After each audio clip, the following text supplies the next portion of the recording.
When a person is drunk, Yes, definitely. Does the amount of alcohol matter? Sure. If a person is drunk, he sleeps. He has no control over himself. He loses awareness. So he's already vulnerable. Basically, alcohol lowers vibrations instantly, then it is easier to work. It is easier to attach an entity, and it is easier to take possession of a person's mind.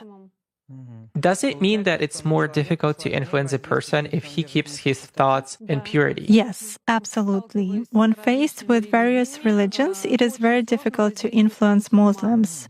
They are in a constant connection with the egregore. They do namaz every day and read prayers on a daily basis.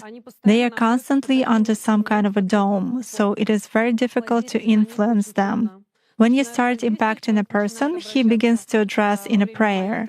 Indeed, many of them are very different from those who come to church only when everything is bad in their life.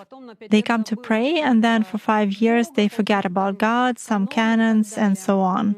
Muslims, as a rule, passionately believe and passionately give energy to their egregore.